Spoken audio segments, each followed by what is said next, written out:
Команда More Smoked Chicken, ну мы только два из нее, двое, и мы играем в CTF. Кто знает, что такое CTF? Давайте сразу, чтобы было понятно. Да. Так. Ну хорошо, CTF, в общем, это соревнование по компьютерной безопасности. Мы решаем всякие интересные задачи, необычно подходим к взлому всяких систем. И это происходит практически круглый год. Наверное, в году сейчас проходит CTF 20 или 30. Вот. И недавно, этим летом, где-то полмесяца назад, мы были на DevCon. Вот. Ну, это огромная конференция в Лас-Вегасе, на которой проходит каждый год самый такой престижный и древний CTF, древнее соревнование. Вот. В этом году мы заняли 12 место из 20. Это позор. Но мы все равно хотим рассказать вообще, что такое CTF и что было конкретно на этом DevCon и почему нам так нравится играть. Собственно, на этом DevCon мы были в 4-й раз. Это наш 4-й DevCon. И оказалось, что другие команды развиваются быстрее, чем мы. Да, ну так, к слову, мы 4-й раз уже участвуем в DevCon. Наша команда, ну, если не этот DevCon, мы могли бы сказать, что мы всегда входим в пятерку топ-команд, кто выигрывает DevCon, ну, кто занимает как бы хорошие места на DevCon. Вот, по традиции так сложилось, что от России 2 команды на DevCon, одна где-то в топ-5, вторая в топ-5 только с конца. Вот, ну, примерно так. Ну, то есть DevCon на разных CTF-ах есть призовые фонды, то есть есть много CTF, где-то можно за первое место получить до 10 или 15 тысяч $. Вот, DevCon он бесплатный, то есть там ничего не дают. Единственный как бы приз — это престиж, и то, что, ну, доказать самому себе, что ты как бы чего-то в этой жизни стоишь, потому что, то есть топ-20, на нем собирается топ-20 команд, и все команды сильные. То есть когда у нас возникает вопрос, так, давайте как бы не пускать сплойты на сильные команды, такой вопрос, а где слабые? Хорошо. Так, ну я сразу скажу, что вот эта презентация, она изначально была подготовлена для наших первокурсников, ну я из университета ИТМО, вот. И поэтому в ней я рассказывал про то вообще, что такое CTF, а конкретно, что такое классический CTF, Attack Defense. Сможете поднять руки те, кто участвовал когда-то в Attack Defense CTF в составе какой-нибудь команды? Так, ну, слушайте, это хорошо, потому что, значит, интересно будет, если я расскажу, что там вообще происходит. Так, ну, собственно, CTF-ы. CTF-ы проходят 2 видов. Они бывают 2 видов. В обеих из этих видов нужно решать хакерские задания, но делается это по-разному. Первый вид, наиболее такой просто устроенный, это Task-Based CTF или Jeopardy. Дается обычный набор тасков из разных категорий. У каждого таска есть какая-то цена в очках. Если решаешь этот таск, получаешь это количество очков. И команды соревнуются, там, кто больше и быстрее, тот более молодец. Вот, ну, соответственно, категории тасков абсолютно на разные области компьютерной безопасности, то есть там криптография сети, взлом веба, взлом бинарей, все что угодно. Главное, чтобы было интересно и требовало напрячь мозг в поиске неожиданных подходов. Второй вид гораздо сложнее устроен, в него гораздо труднее играть, это классический CTF или Service-Based. То есть если в Jeopardy команды просто соревнуются, кто больше и быстрее, то в классике происходит настоящая война, настоящая битва, команды атакуют друг друга, защищаются от атак,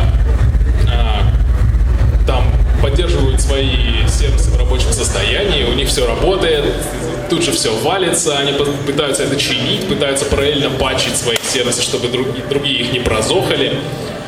Вот, и, ну, в отличие от Jeopardy, это все делать очень трудно. Ну, давайте, в общем, нырнем вглубь, посмотрим, что мы сегодня попробуем вам рассказать. вся презентация будет посвящена именно этому виду CTF-ов. Ну, потому что про жопу что говорить. И сначала давайте разберемся, что вообще такое классика, как это проходит, какие у нее есть правила, ну, что в классике бывает похожего. Дальше мы разберемся примерно, что происходит в течение всей игры. Ну и после того, как там посмотрим, как обычно играют в классику, мы разберем стратегию, как в классику выигрывать. И немножко покажем то, что было на конкретном девконе. Ну вот на этом. Какие интересные уязвимости мы там нашли. Ну или не мы. Вот.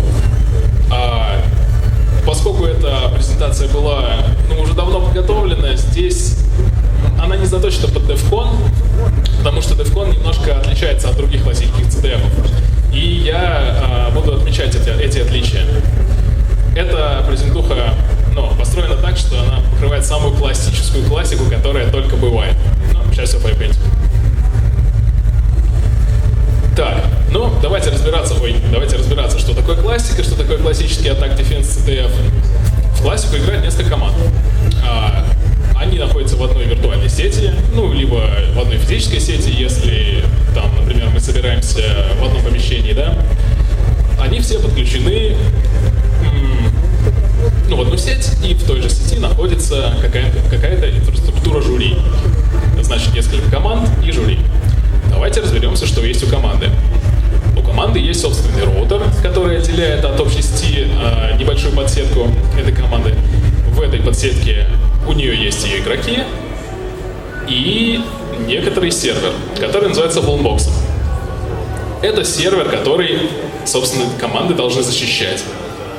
На этом сервере, образ которого, чаще всего это виртуалка, образ которой раздается организаторами. На этом образе есть несколько сервисов. Это обычные, сетевые приложухи, которые висят на каком-то порту и выполняют какие-то действия. И, естественно, они имеют какие-то уязвимости для того, чтобы можно было их прозохать и стырить флаги. Что такое флаги? Флаги в классическом CTF — это аналог какой-то конфиденциальной информации, которая может храниться в сетевых сервисах. Например, у вас есть там сервис по покупке авиабилетов, да, бронированию. Например, флаги могут храниться в номерах кредитных карточек пользователей или там в паролях пользователей. То есть выбирается какая-то такая информация, которую должно быть трудно получить на в обычных условиях. Да, Серега добавит. В этом году, как себя представлял, сказал, что из себя представлял Wallbox? В общем, в том году и в этом году, то есть тот сервер, на котором выполняются сервисы, это была вот такая маленькая железка. Ильдар. Отлично, мы сейчас сделаем маленькую демонстрацию. То есть у каждой команды был по такому маленькому, вот по такой штуке. То есть это Отроид. Можете, кто хочет? Да, можете посмотреть, ребят. Пожалуйста, верните назад, или мы уже договорились с охраной, будем на выходе всех шмонать, если будет недосдача. Интересно, что большую часть объема этого сервера составляет долбанный радиатор, то есть сам процессор и обвязка — это маленькая платка там размером 4 на 4 сантиметра. Вот. И на таком процессоре выполняется Linux, то есть он подключен к сети. У нас был SSH-доступ на Linux на архитектуре ARM, на котором было 4 сервиса.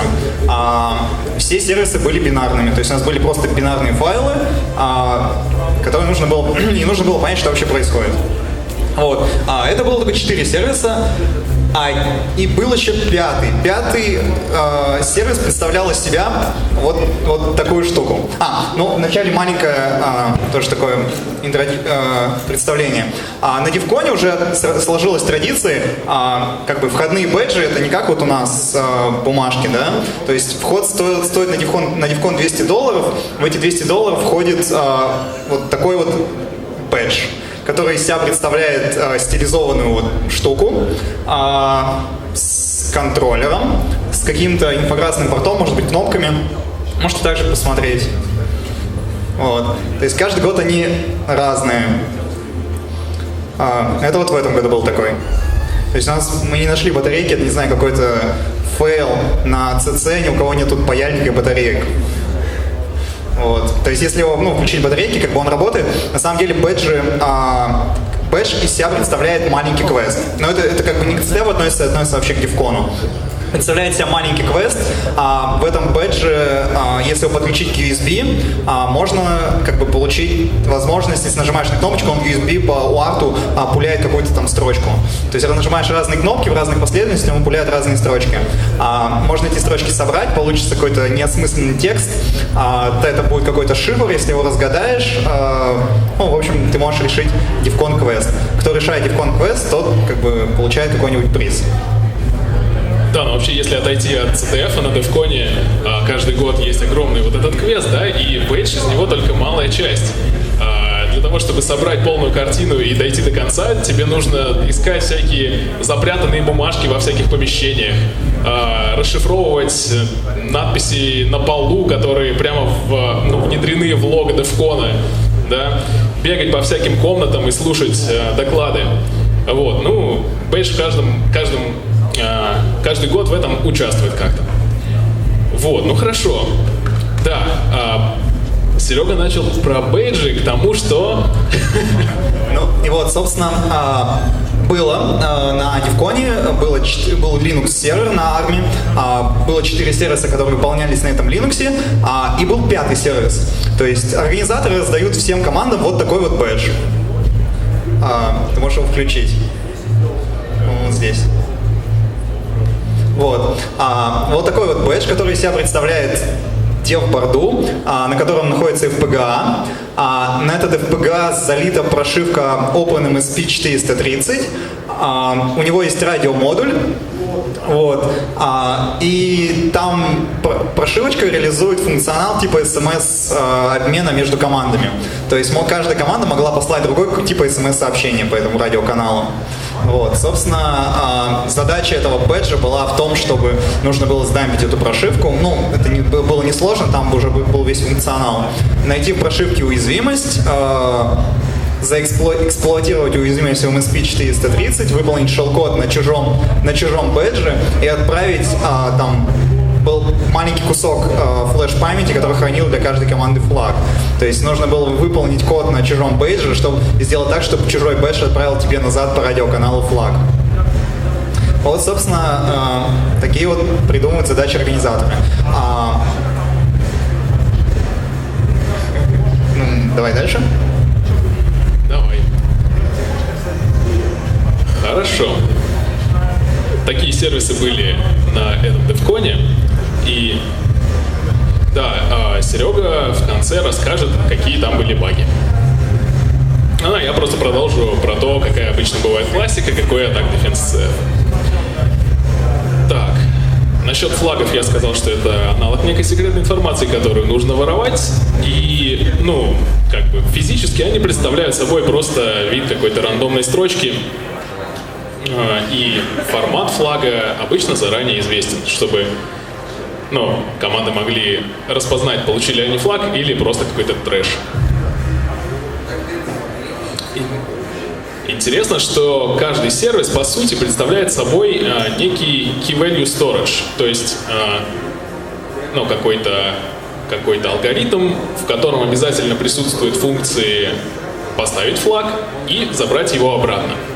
Например, в нашем случае с сервисом регистрации и бронирования авиабилетов поставить флаг — это, например, функция регистрации, да, когда пользователь регистрируется со своим логином и паролем, а забрать флаг — это, например, пользователь логинится со своим логином и паролем, и ему система сообщает, что пароль верен. Правильно? Все сервисы устроены таким образом, что, не зная некого идентификатора, флаг невозможно получить. То есть, в нашем примере, не зная логина и пароля, вы никак не сможете функционал приложения этот пароль из сервиса выудить. Поэтому командам приходится искать уязвимости и думать, как обойти эту проверку и получить флаги.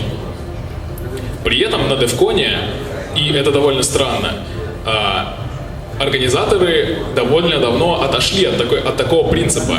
На DevCon некоторые сервисы вообще никак не работают с флагами. То есть флаги хранятся тупо как файлики на диске, ну и при этом наш образ — это некая виртуальная машина, к которой организаторы имеют доступ извне. Поэтому они могут прямо на диск нам пихать новые флаги. И для того, чтобы получить флаг, нам нужно заломать некую бинарную уязвимость, получить там shell, и мы можем тягать файлики с других команд. Вот. Обычно на классике флаги ставятся через сервисы, на DevCon хрен. Серега?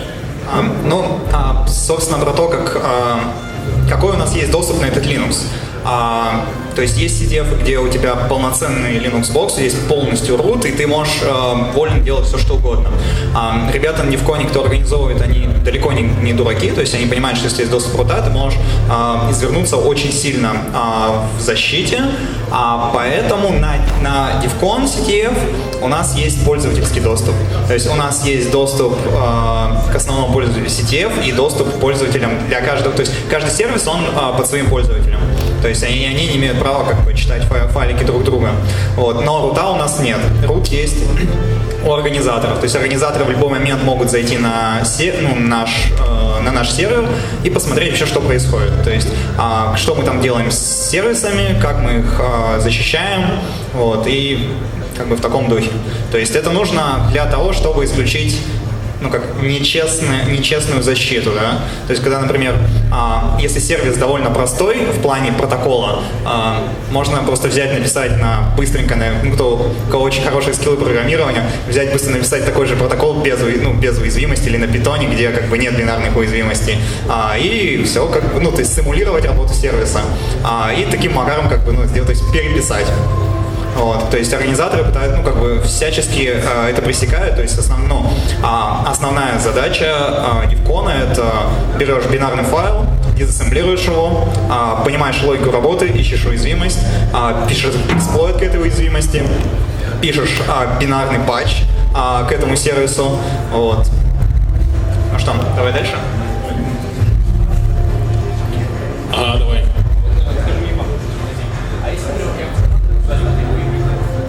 Вот. Смотри, с одной стороны, ты можешь закрыть вообще всю сетевую активность своего игрового сервера, правильно? Чтобы тебя никто не заломал. При этом есть такая штука, как проверка доступности.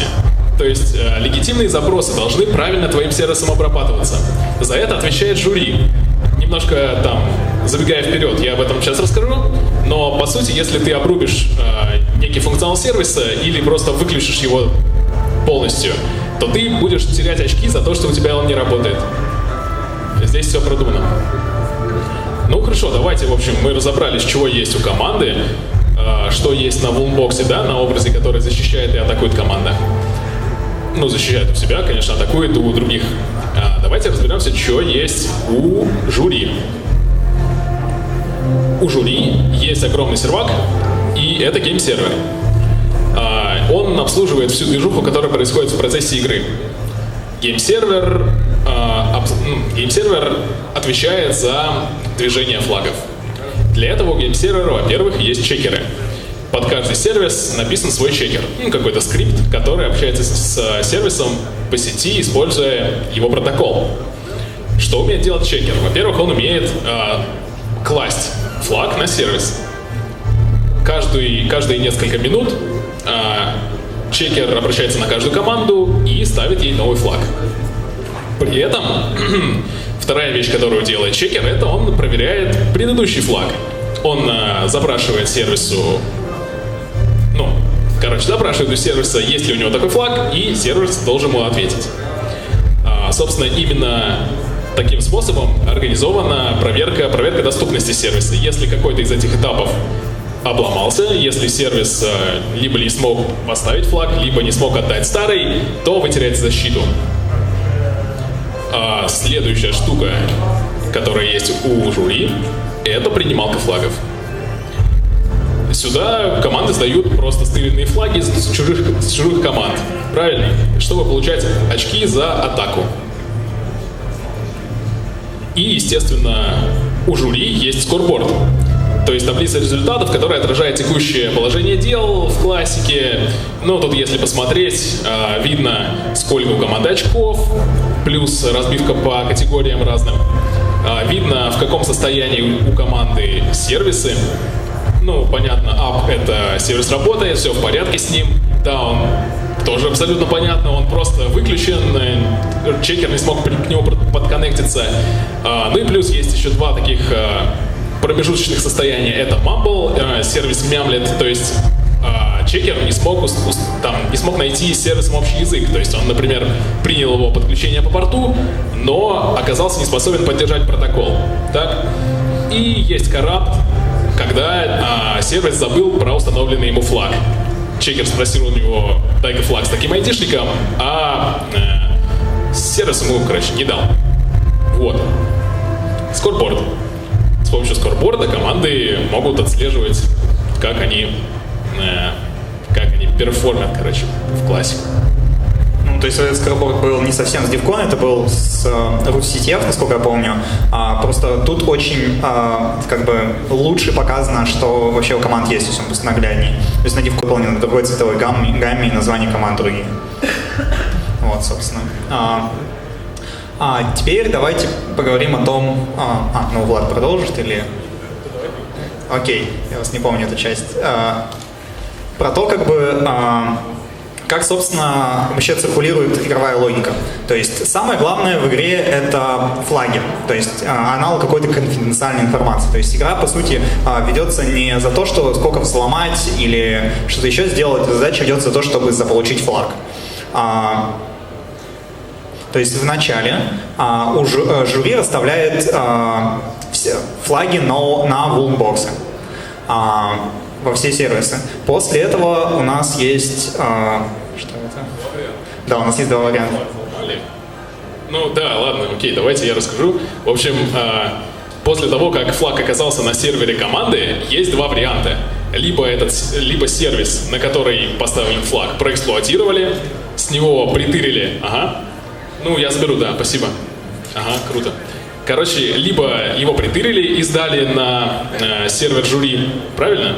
Флаг притырили, его сдали на гейм-сервер обратно, и команде, которая этот флаг стырила, заломав другую команду, идет плюс к очкам за атаку. Команде, которая провтыкала этот флаг, не защитив свой сервис, идет минус к очкам за защиту. Ну, все логично. Это был первый вариант. И второй вариант: если никто этот флаг не стырил, если он оказался в безопасности, тогда он через какое-то время выходит из игры или, как говорят, протухает. Чекер запрашивает его снова с компьютера той команды, видит, что он все еще там, и его никто не захватил. И когда флаг протухает, команда, которая успешно его защитила, получает очки за защиту. Вот, это был путь флага. Собственно, вот и все, из чего состоит классика. Вот такая вот механика у Attack Defense CTF. И давайте сделаем, ну, чтобы было проще, вопросы после каждого раздела. Давайте, если у кого-нибудь есть непонятки, вопросы, задавайте. Давай.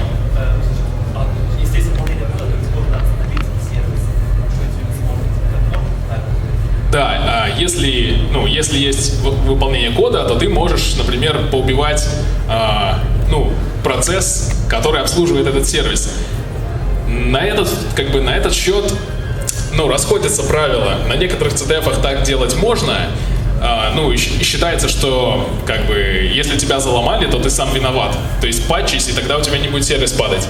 На некоторых CTF-ах введен, так сказать, fair play, где лучше, если ты заломал какой-то сервис, то будь добр, ты с него флаги, но больше ничего не делай, не ломай. Вот.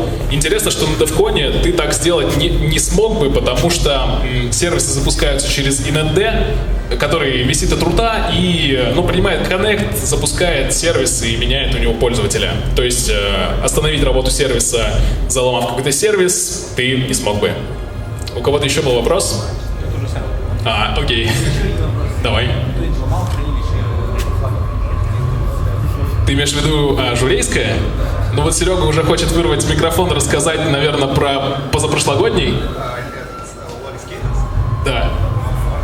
Ну, окей, а я скажу, что наверняка такие как бы случаи были. Конкретно за DevCon, ну, расскажет Серега, а вообще, ну, обычно как бы во время классики слишком мало времени остается на то, чтобы распыляться там на атаку на жюри, потому что, ну, жюри организуют, они сами как бы варятся в безопасности, поэтому вряд ли они оставили какие-нибудь детские баги на своем гейм-сервере. Поэтому обычно все-таки участники ломают друг друга, а не жюри. Но такие попытки тоже бывают. Серега? Ну да, то есть, как Влад уже сказал, на DevCon очень мало времени, то есть, причем хоть CTF проходит 3 дня, то есть 8 часов в первый день, 8 часов в второй день и полдня в третий день, ночью ты, как обычно, спишь буквально там по несколько часов, потому что все остальное время, когда CTF-зона закрывается, команда уходит, все идут в свои румы, открывают иду и продолжают как бы искать баги и писать эксплойты, для того, чтобы чтобы на следующий день сначала как бы игрового раунда, срубить побольше флагов. Так вот, по поводу того, что были ли взломы самих организаторов. Да, были. 1,5 года назад, то есть сейчас одни организаторы, то есть 2 CTF назад, то есть как бы 2 CTF назад, были другие организаторы. И там у одной команды случились личные, скажем так, личная неприязнь к организаторам. Они приехали на DevCon с целью, как бы, соответственно, получить доступ именно, то есть показать всем, что организаторы некомпетентные. Кончилось, то есть они получили, архитектура была в тот раз немного другая, у каждой команды было также по серверу, и каждая команда была во FreeBSD jail. То есть, и, соответственно, как бы кто-то из ребят как бы имел zero-day уязвимость, они вышли из джейла, получили доступ в основную систему, а дальше как бы, то есть организаторы, когда это делали, у них там все ходило, как уже, то есть мы там с ребятами после болтали, они говорили, что у них все ходило в открытом виде, и они, то есть, смогли, выйдя из джейла, поломать внутреннюю сеть организаторов и получить доступ на сервер организаторов. За что организаторы просто, они не сквалифицировали, они очень быстро поймали этот факт, потому что кто организовывает DevCon, как правило, то есть это далеко не глупые люди, и кто играет в DevCon тоже не глупые люди, то есть они это очень быстро отловили, и та команда, которая это сделала, они просто им обнуляли, не засчитывали им флаги. То есть и на вопрос как бы той команды типа, а почему нам не засчитываются флаги, организаторы говорили, мы ничего не знаем. Вот. А был другой случай, это был в Корее, это было во время корейского CTF. Японская команда нашла, то есть она смогла также взломать сервер жюри, получить доступ к тому, где хранились ответы ко всем заданиям, то есть там был не Attack Defense, там был тасковый CTF. На что жюри сказала японцам спасибо, закрыла багу и как бы играйте дальше. То есть, собственно, как бы японцам от этого ничего не перепало. Как-то так.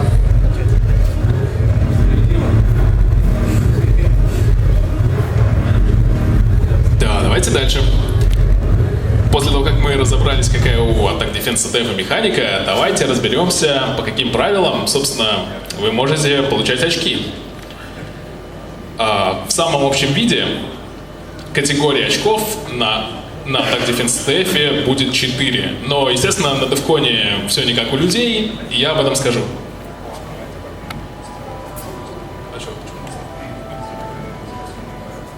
Давай потом просто расскажем. В общем, 4 категории. Первая. Очки за атаку. Все просто.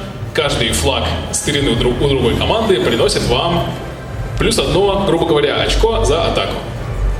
Если вы его сдаете на жюри. Очки за защиту. Как я уже сказал в сегменте про путь флага, вы получаете 1 очко защиты за успешную установку флага на ваш сервис.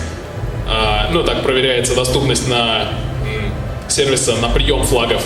И плюс вы получаете 1 очко через какое-то время, когда флаг выходит из игры, и если его никто не стырил. Следующие эти 2 категории есть практически везде. Атака и защита, Attack Defense CTF. Следующие категории есть не везде, но поскольку я эту презентуху запиливал про Root CTF, там они были. Следующая, 3-я категория — это Advisory. Адвизоры призваны приблизить как бы CTF к реальной жизни, где вам приходится любой найденный баг кому-то репортить. Адвизоры — это, собственно, описание уязвимости. Вы пишете, в каком сервисе уязвимость, как ее эксплуатировать, как ее закрывать. Вот. И организаторы это оценивают и дают вам какое-то субъективное количество очков. Ну, естественно, чем подробнее и чем круче вы описали уязвимость, тем больше вы получите. Четвертая категория — это таски. На некоторых Attack Defense CTF бывает как бы часть жопорди, когда вам дают несколько тасков, которые вы решаете в обычном режиме, ну там, как я говорил, там типа кто быстрее и больше, тот более молодец. То есть отдельная графа очков есть за решение тасков. Вот, все эти очки суммируются с помощью нормализованной суммы. Что это значит? Если посмотреть на графы очков, то, как бы абсолютное количество очков мы видим вот здесь вот в скобочках, но считается не оно, а проценты от лидера. Берется команда, у которой в каждой категории наибольшее количество очков. Ну, здесь так совпало, что лидер по всем категориям — это команда All Europe, но так бывает не всегда. То есть, например, лидер по адвизорам может быть и на третьем месте, у него может быть 100%.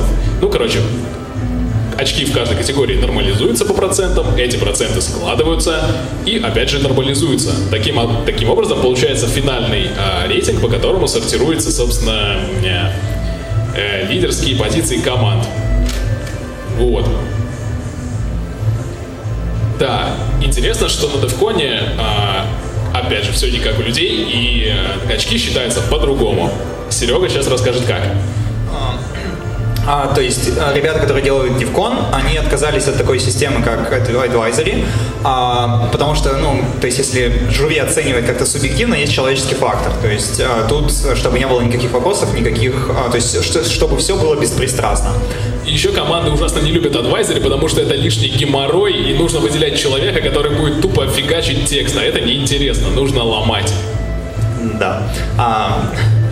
То есть вот так сурово. В общем, как начисляются очки? То есть если, допустим, классически за каждый украденный флаг ты получаешь какое-то количество очков, на DevCon каждый флаг, сколько ты очков получаешь за каждый флаг, высчитывается динамически. Игра делится, в принципе, как везде, игра делится на какие-то промежутки времени, называемый раунд. То есть, грубо говоря, там каждые 5 минут валиден один флаг. И, соответственно, сколько команд своровало, то есть, допустим, вот есть несколько команд, мы атакуем все вместе одну команду, которая, то есть, слабее других, которая не закрыла уязвимость в сервере, и мы все, то есть несколько человек, допустим, 10, а у этой команды украла флаг. Значит, в конце раунда мы все получим очков, равное какой-то средней стоимости этого флага, деленное на 10. Если только одна команда, допустим, мы с какой-то команды украли флаг, и только мы его украли, мы получим все очки за этот флаг. То есть это сделано для того, чтобы если та команда, которая хорошо делает защиту, ее никто не может сломать, но мы смогли ее взломать, то мы получаем больше очков. То есть как раз это такой момент, чтобы писать несколько эксплойтов и писать более хитрые эксплойты, это мы дальше про это расскажем. То есть это главный момент такой, что на DevCon флаги, они рассчитываются динамически в зависимости от того, сколько команд ломают каждый сервис. Второе, на DevCon игра не с нормализованной суммой, называется игра с нулевой суммой. То есть у каждой команды есть сколько-то очков, и по сути каждая другая команда, она как вампир, то есть она когда ворует флаги, какое-то количество просто поинтов со счета одной команды перетекает на другую. Собственно, главное отличие на DevCon, как я уже сказал, о том, что там стоимость флага разная. То есть, если ты ломаешь команды, которые никто не ломает, то есть, которые хорошо защитили свои сервисы, ты получаешь больше очков. То есть, пиши хорошие эксплойты, ты получишь больше очков, ты будешь на первом месте.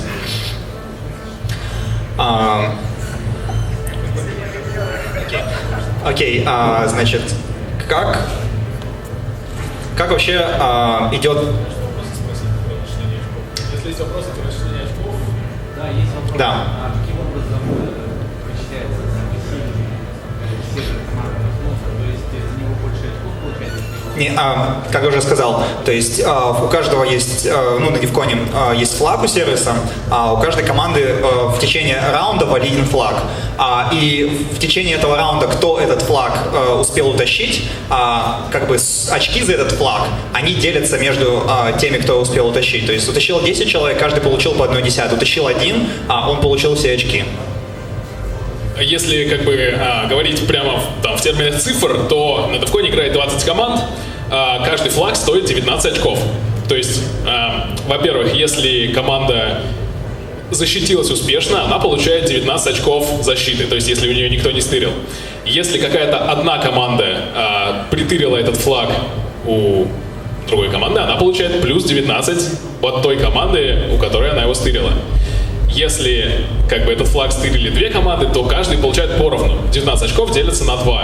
Ну и в экстремуме, если все 19 остальных команд спиздили этот флаг у другой команды, в смысле украли, то тогда каждый из них получает по 1 очку. Вот. При этом, естественно, максимальное количество очков, которые вы можете получить, написав крутой эксплойт, равно сколько? 19 в квадрате получается, правильно? То есть, если вы в одно лицо украли со всех 19 команд с помощью своего эксплойта этот флаг, и никто больше этого не сделал. Вот. Так, это были правила. Что еще про начисление очков? Длина раундов на Девконе была 5 минут. Такой маленький момент на Дивконе, то есть организаторы, есть много хитростей, например, дальше еще также у нас есть организаторы предоставляли нам пикап-файлы трафика, чтобы мы его смотрели и находили эксплойты чужих команд, то есть искали атаки на наши сервисы и таким образом также узнавали об уязвимости. То есть существует много способов для того, чтобы организовать защиту таким нестандартным способом. Например, можно, самый главный вопрос, как, если у нас флаги проверяет жюри, давайте все остальные команды зафильтруем и только будем пускать жюри. То есть, самый главный вопрос.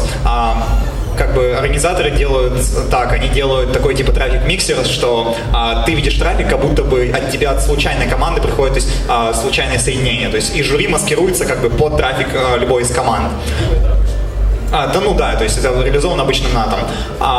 Либо был такой момент, в один из дивконов был такой маленький, такой фейл организаторов, пакеты, трафик от организаторов отличался на единичку TTL от остальных команд. То есть и по TTL можно было определить, что тут кто-то другой ходит.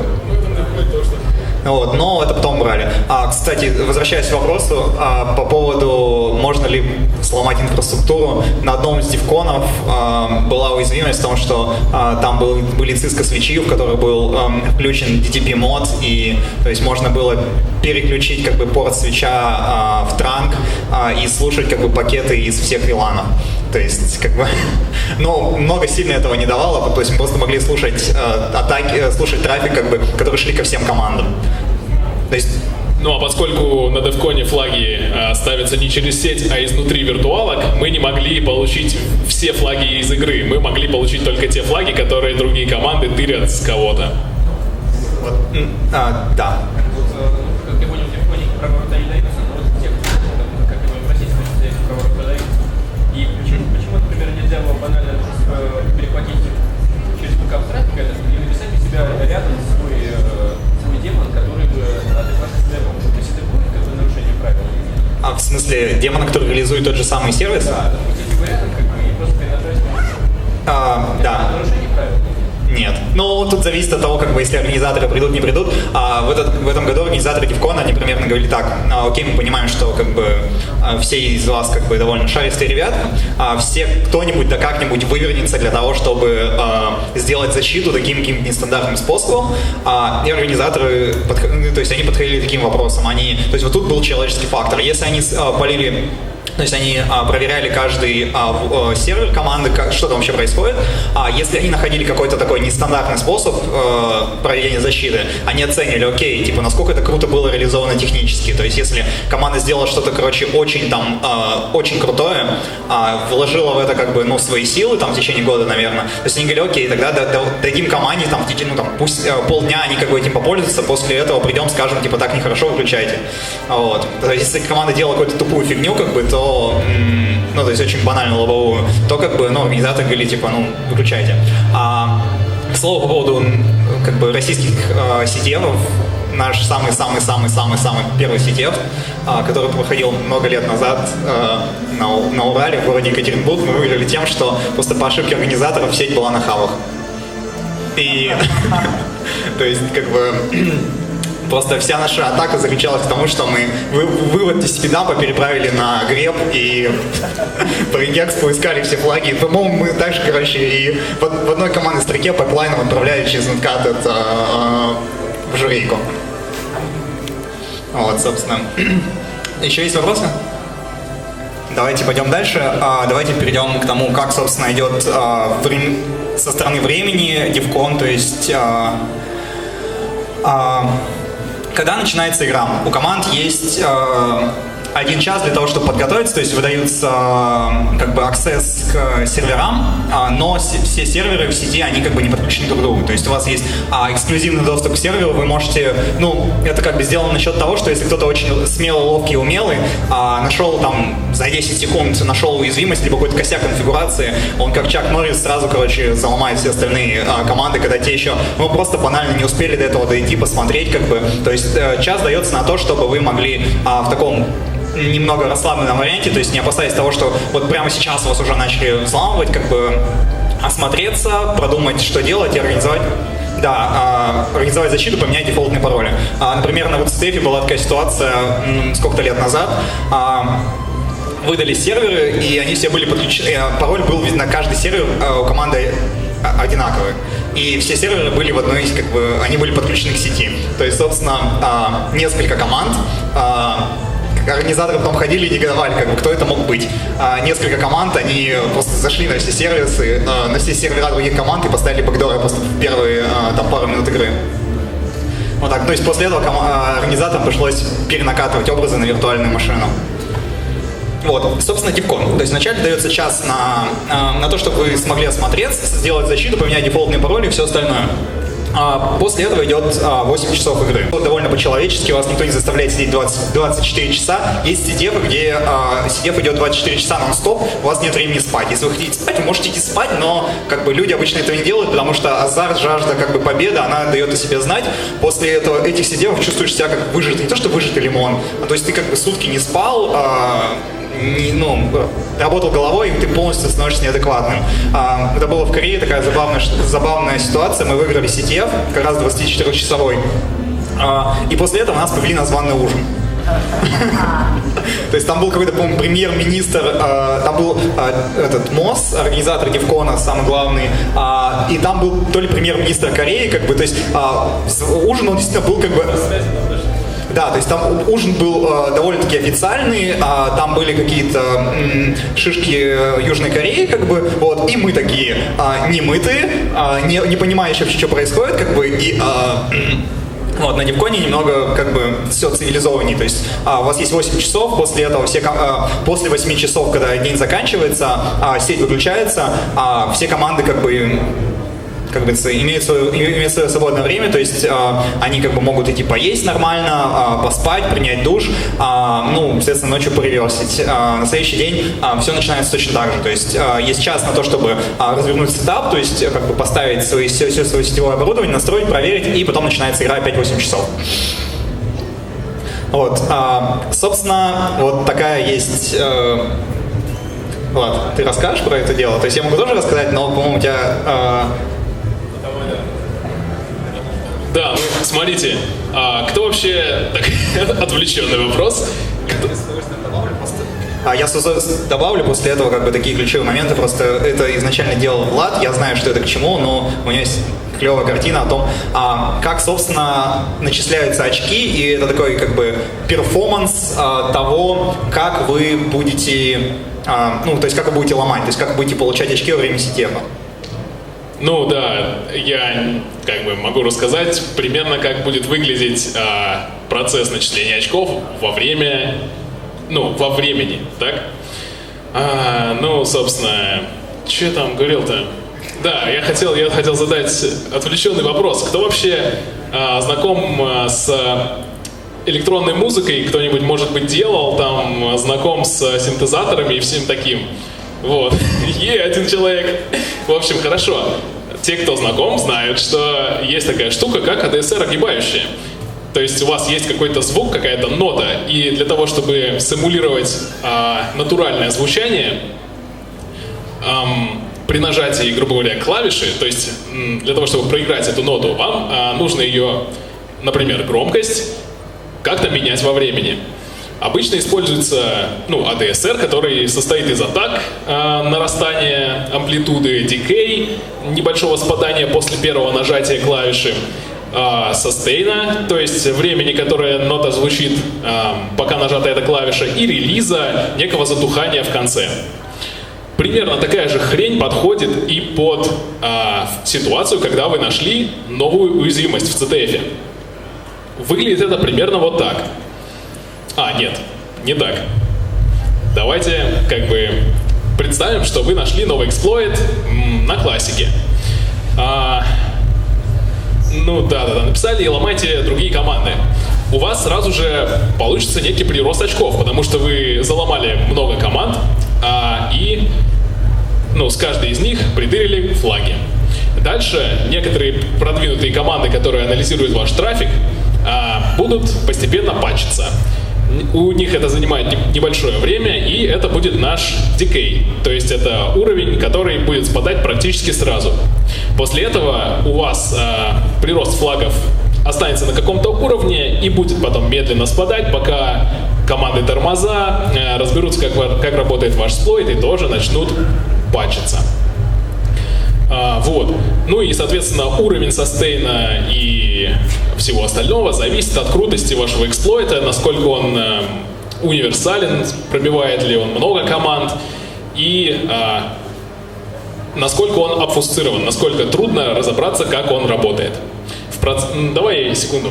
В процессе игры вы найдете несколько уязвимостей, напишите несколько эксплойтов, и эти огибающие флагов будут накладываться друг на друга. И общий прирост очков будет выглядеть примерно как-то вот так.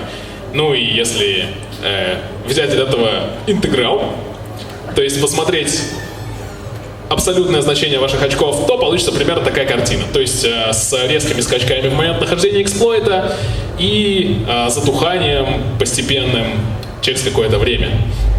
При этом, интересно, что у крутых команд, которые вместе с вами играют в CTF, будет примерно та же картина, но немного сдвинутая, потому что команды, которые слушают свой трафик, смотрят, как вы их атакуете, они могут ваши эксплойты напрямую из трафика тырить и использовать против вас и против других команд. Но на это нужно некоторое время, чтобы разобраться, как он работает, чтобы получить трафик, отанализировать. Серега, что ты хотел сказать? И, собственно, здесь уже начинается часть про маленькие сетевые хитрости. Так как каждая команда имеет сетевой трафик, и каждая команда имеет достаточно людей, которые могут быстро понять, что вообще здесь происходит, команды находят уязвимости в том числе, и из трафика. То есть одна из стратегий — это мы берем, честно реверсим бинарник, находим уязвимости и начинаем писать под него эксплойт. Другая стратегия заключается в том, что мы смотрим трафик, и как только кто-то пытался нас проэксплуатировать и утащил у нас флаг, мы понимаем, то есть вот этот трафик — это была эксплуатация уязвимости. То есть мы смотрим по протоколу, что здесь происходит, ищем в бинарнике, что вообще в сервисе, что вообще в принципе происходит, и находим ту точку, в которой сама уязвимость. То есть если мы пропустили уязвимость, когда разбирали бинарный файл и нашли атаку, то есть по сетевому трафику бам мы находим. То есть тут есть такой момент, как только одна команда написала эксплойт и стала атаковать другие команды, те команды сразу имеют информацию о том, то есть у нас пошла атака, то есть мы можем тоже найти уязвимость. Соответственно, как бы есть несколько способов способов писать эксплойт. То есть, если вы напишете эксплойт довольно очень простой, тупой и топорный, который будет там первым же пакетом сразу пытаться заломать сервис и сразу же получать назад флаг, тот, кто смотрит трафик, сразу будет, типа, ребят, точно, то есть, как бы, вот мы нашли атаку. И, соответственно, как бы, то есть смогут его поймать. Если писать эксплойт хитрее, то есть вначале реализовывать какой-то протокол с сервисом, то есть как-то с ним взаимодействовать, и только во время этого, то есть протокол, это как хитро, невзначай эксплуатировать уязвимость, то есть как бы выполнять ту функцию, которая уязвимая, и не прямым текстом передавать флаг назад, то есть после того, как выполнил shellcode, шифровать флаг и отправлять его назад, это даст вам небольшое преимущество в том, что ваш эксплойт, конечно, его спалят через какое-то время, но этого время будет чуть больше. То есть вы получите преимущество в том, что вы там сколько-то раундов вы будете эксклюзивно воровать флаги. То есть, как показывает практика, команды, которые очень опытные, тем нужно буквально в течение 1-2 раундов для того, чтобы тот эксплойт, который вы написали, повторить и начать также тырить флаги. То есть примерно это будет как мы очень долго старались искали уязвимость, после этого написали к ней эксплойт, стали 20 команд, все, 20 флагов, у нас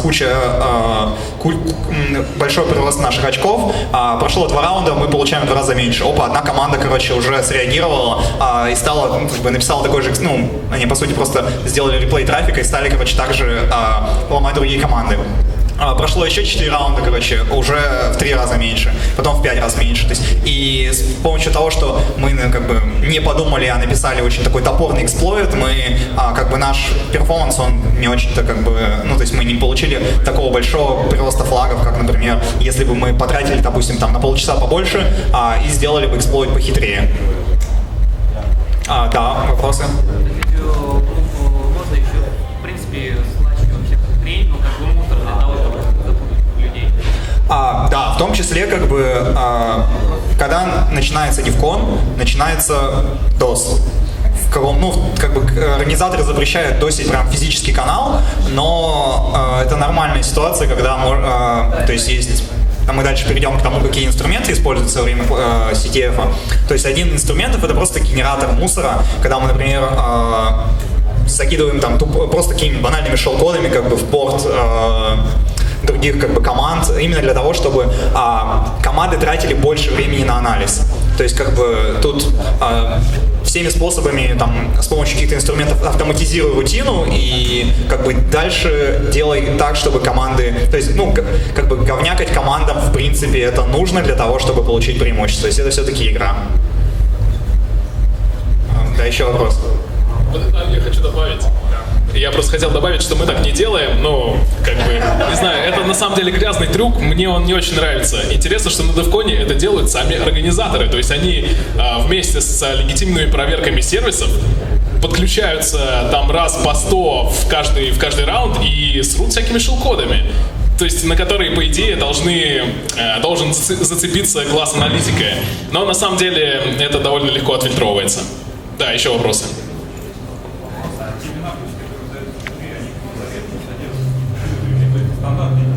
Нет, никто не дает, допустим, Apache какой-то версии, давайте, ребята, или, допустим, отреверсите мне, пожалуйста, проект в 100 тысяч строк кода, сейчас за 2 часа, Нет, никто такое не говорит, все люди понимают. Даются бинарные сервисы, которые написаны специально под игру. То есть их до этого никто не видел, все в разных условиях. То есть здесь нет такого, что кто-то в равных условиях, извините. Здесь нет такого, что кто-то, получит преимущество от того, что, например, я, например, работал с одной технологией, допустим, другие команды не работали, соответственно. если кто-нибудь сделает там, ну, допустим, я очень долгое время там ковырял исходники Chromium, я знаю там всю кодовую базу, да, я знаю, как работает как бы Chromium изнутри, хоп, там, ну, это просто уже была такая задача, то есть организаторы кидают задания на старую версию Chromium, и нужно просто проэксплуатировать Java Virtual, ну, V8, да, старенький, с известной уязвимостью, вот, то есть, как бы, те, кто его не ковыряли, но как бы у них есть скиллы для того, чтобы это сделать. То есть они будут тратить свое время гораздо больше.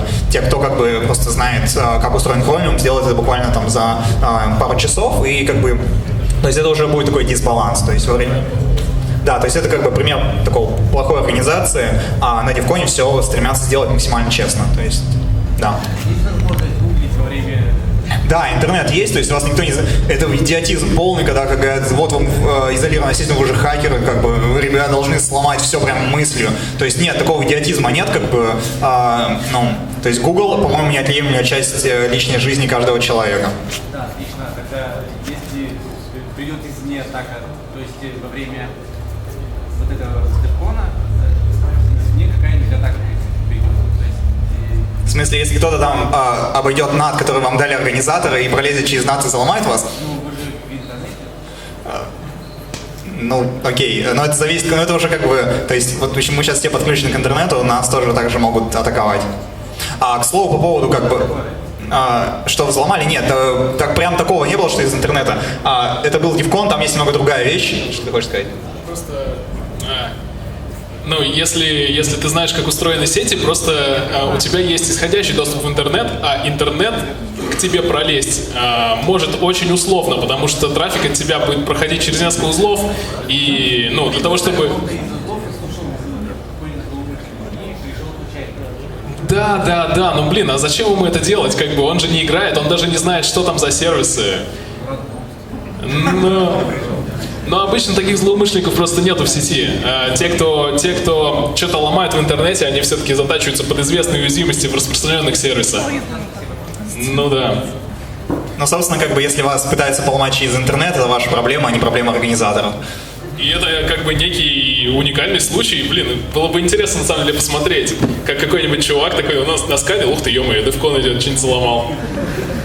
Вот. Были другие забавные случаи, то есть это все-таки DevCon, это конференция по безопасности, одна из самых крупных в мире. Как бы там они давно уже организуют, в России это тоже повторяют, называется там стена, как там, позор или чего-то еще.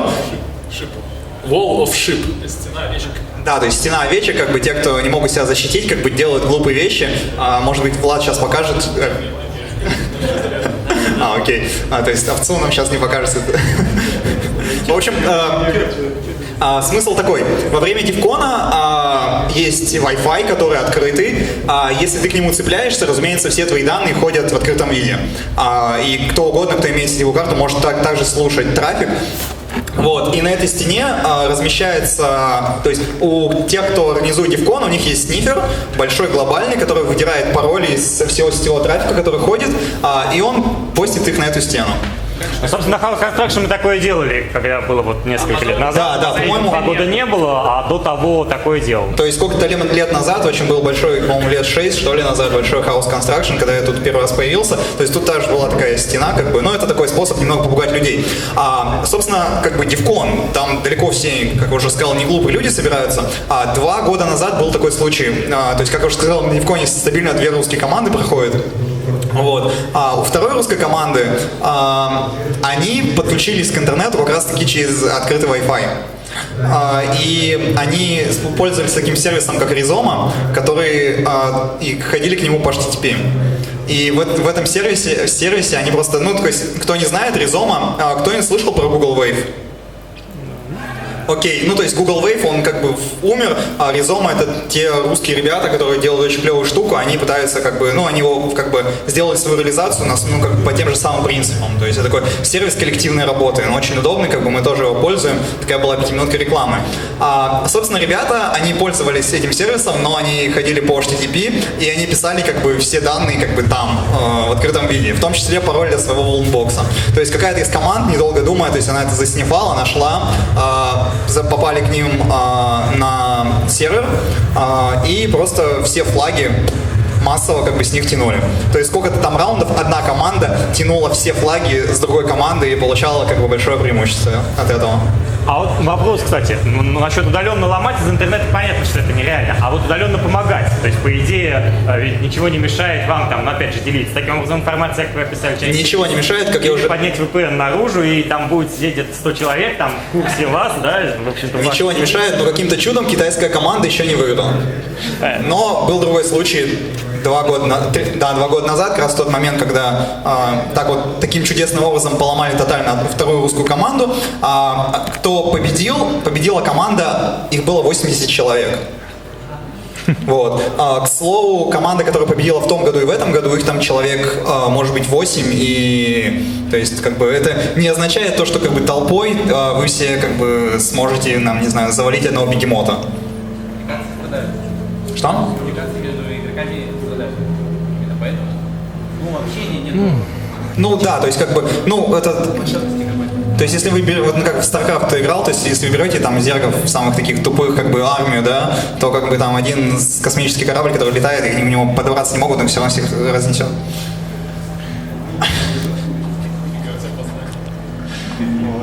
Во, У меня мечта выиграть крейца StarCraft. Да, еще вопрос. Есть ли какая-то ограниченность по команде? На Дивконе ограничение 8 человек, которые могут играть за столом. Никто не разрешает, не запрещает вам меняться, то есть если кто-то хочет сходить там поесть, но за столом одновременно могут сидеть не более 8 человек. На тему там всяких VPN-ов и прочего, как бы по такому джентльменскому соглашению, как бы, там можно не пользоваться, но никто не будет там стоять над душой и устраивать еще что-то, как бы, вот, то есть многие команды, как бы пользуются помощью со стороны и прочее, вот, но, как уже говорю, показывает практика, то есть мы просто знаем тех ребят, кто последние 2 года побеждает, это американская команда из Carnegie Mellon University, то есть их там, немного, то есть их, по-моему, не больше 10 человек. Собственно, как бы нас тоже, по-моему, у нас была проблема в этом году, у нас 8 человек не набиралось за стол. Да, штука в том, что для того, чтобы кто-то помогал извне, нужно, чтобы в этом извне кто-то был. А у нас все 8 человек еле набрались, и все они были прямо на месте. Еще интересно, что для того, чтобы помогать извне, например, на Девконе, тебе абсолютно не обязательно прокидывать VPN. Ты, в принципе, можешь просто закинуть там через какой-нибудь файлообменник задания, и те чуваки могут их решать спокойно и скидывать тебе результаты. Но, конечно, VPN — это такая распространенная штука на CDF-ах. Так, хорошо, да, есть еще вопросы по таймлайну? Окей. Так, в общем, теперь, когда мы разобрались, как в CDF играть, давайте перейдем к тому, как, собственно, собрать свою команду и как в CDF выигрывать. Начнем с того, что мы плохие советчики в том, как в CDF выигрывать, потому что мы сосем в классике. За 2012 год наша команда выиграла, то есть заняла первые места в огромном количестве CDF-ов. Но, штука в том, что все эти CDF-ы это были Jeopardy. Мы не заняли ни одного первого места в классических CDF-ах. Вот. Почему? Давай. Еще такой момент. 2012 год это был наш такой звездный час, можно сказать.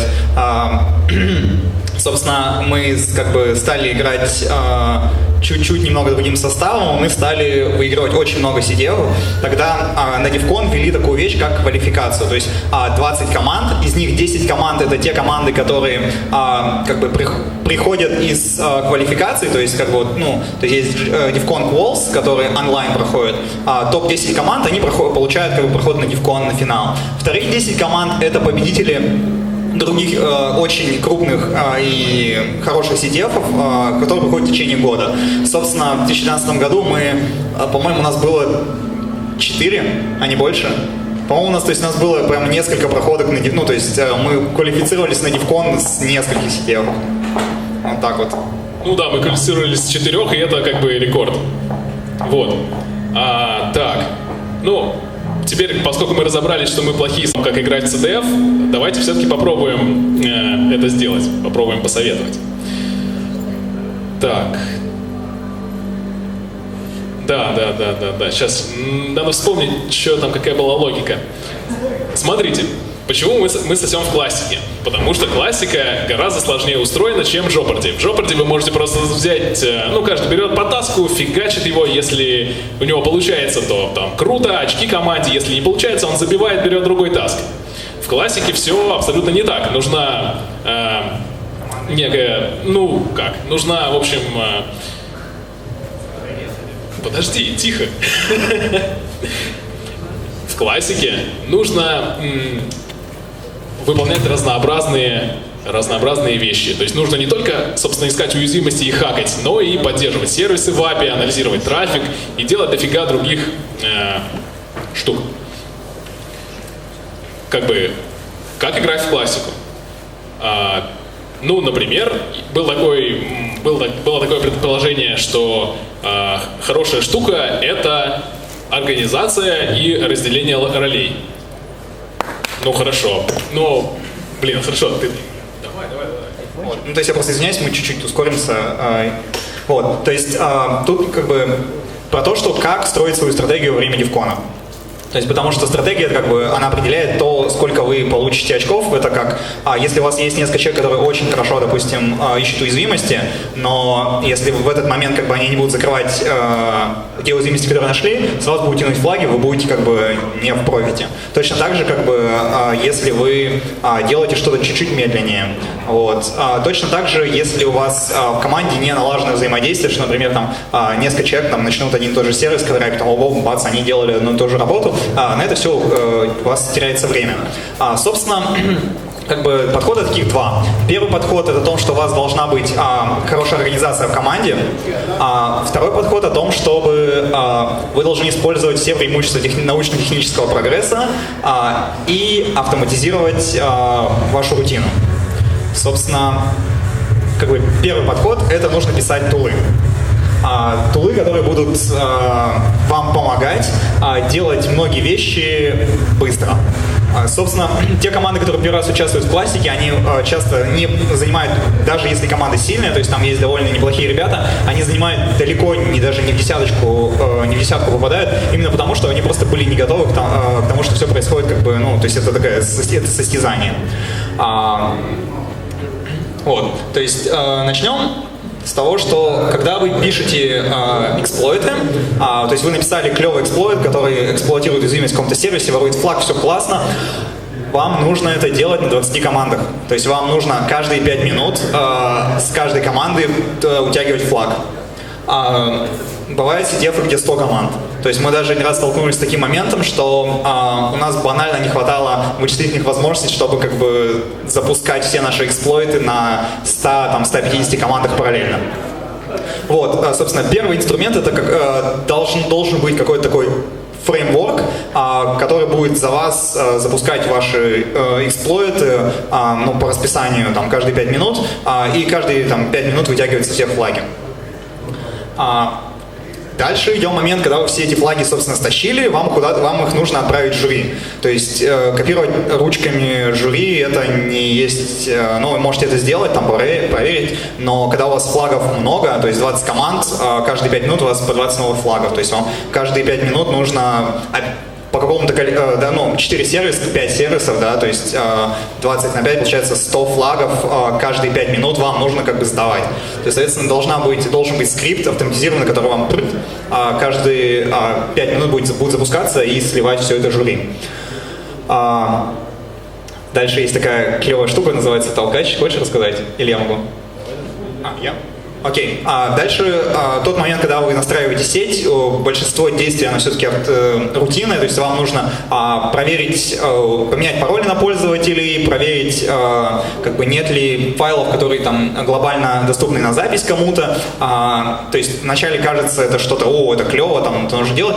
Через несколько итераций, то есть через несколько сетей для вас это становится рутиной, и вы теряете на этом время, потому что вы делаете одно и то же из раза в раз. То есть у нас есть такой инструмент, который мы называем толкач. Это та штука, которая запускаем ее на волбоксе во время старта, и она собирает всю информацию, типа, какие у нас есть сервисы, на каких языках они написаны, на каких портах они слушают, какие у нас, где лежат флаги, в каких файликах, где у нас есть там неправильные права на файлике, и ищет какие-нибудь такие косяки там с настройками, еще что-то. То есть, как бы такой джентльменский набор проверки сервера. Вот. Ну, правила фаервола как бы настраивает как раз вот все те моменты, которые как бы помогут вам, ну, сделать игру как бы комфортнее и суше. Вот. Ну и она пытается какие-то базовые уязвимости найти. То есть, например, если у вас есть какой-то сервис в виде скрипта на пыхе, да, на PHP, она погребает вам по словам типа eval и всем таким. Ну, то есть базовые уязвимости, которые можно можно тупо погребать, она вам быстро найдет. То есть самое главное, как бы сэкономить как можно больше времени в начале игры. Ну и вообще, в принципе. Следующая штука — это как бы снифер. То есть у нас был такой момент, ну, собственно, вам нужно снифать трафик, который как бы и смотреть, как вас атакуют, для того, чтобы пресекать попытки и как бы находить уязвимости, которые вы как бы, ну, просто, может, просмотрели. На Девконе жюри предоставляет пикапы, то есть вы можете делать это, конечно, Wireshark, любым вашим другим инструментом, но, как показала практика, ну, у нас появляются всякие требования, например, нам нужно постоянно как бы фильтровать вот как раз тот мусор, который у нас заваливают.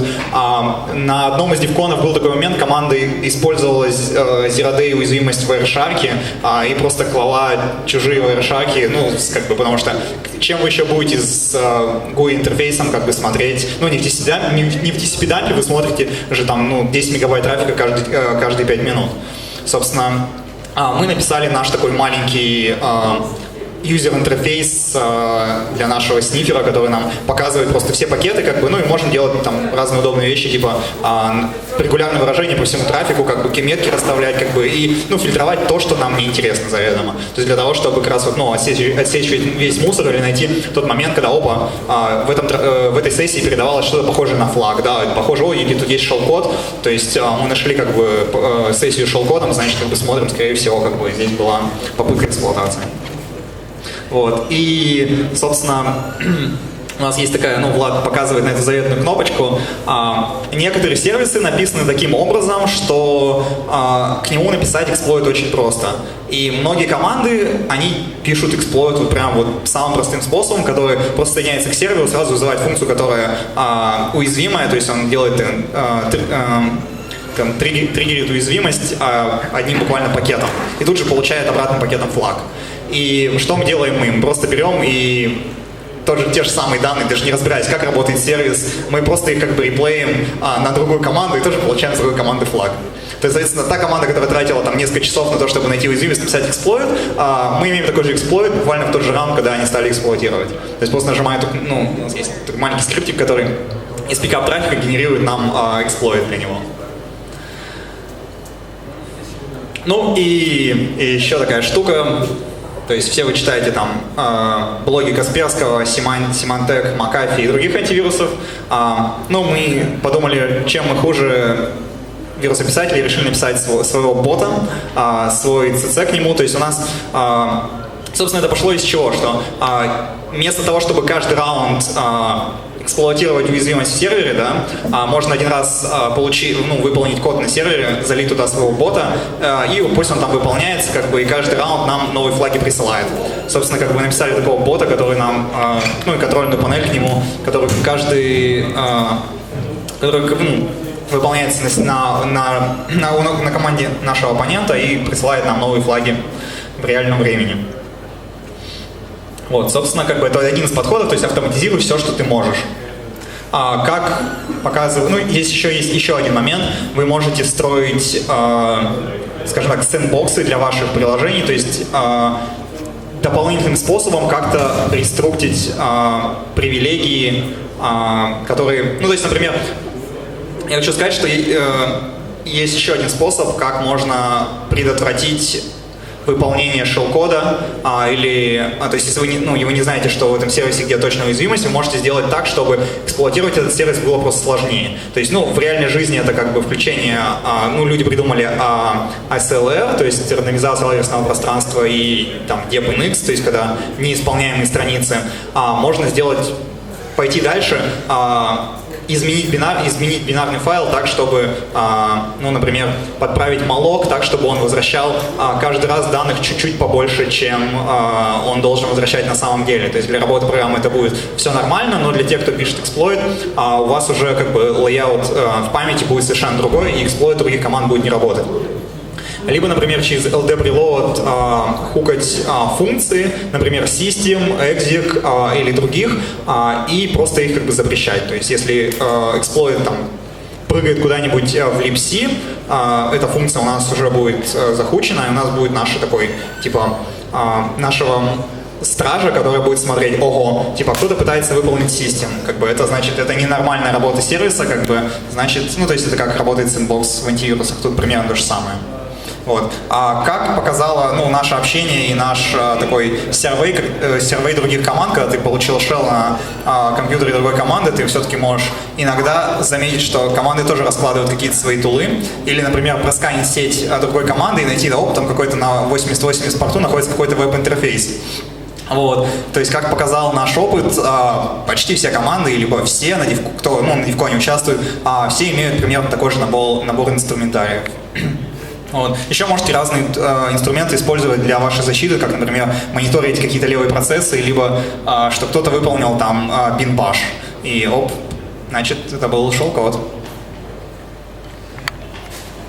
Вот, собственно, у нас есть мечта, но она нереализуема в связи с ограниченностью человеческих ресурсов и конечностью человеческой жизни, и в том, что каждый человек хочет есть, а на эту еду ему нужно как-то зарабатывать.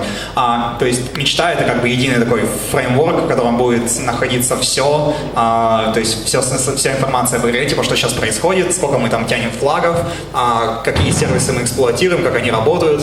Вот. Но дальше можно развивать фантазию для автоматического поиска уязвимостей и автоматического написания эксплойтов. Вот. И другие научные задачи, которые существуют только в вакууме, но в реальной жизни они неосуществимы. Да, еще одно замечание насчет тулзов. Помните, в начале, в самом, я говорил, что есть два типа, да, Jeopardy и классика, и Jeopardy гораздо проще, чем классика. Моя идея состоит в том, что, используя достаточное количество инструментария, которое автоматизирует рутину в процессе Attack Defense CTF, вы можете классический CTF свести к Jeopardy, то есть оставить для своего собственного мозга единственную работу — нахождение уязвимостей. И в этом состоит преимущество использования разных тулзов. То есть, собственно, мы мечтаем о светлом будущем, когда все из нас будут делать роботы, а мы будем заниматься творчеством. Вот.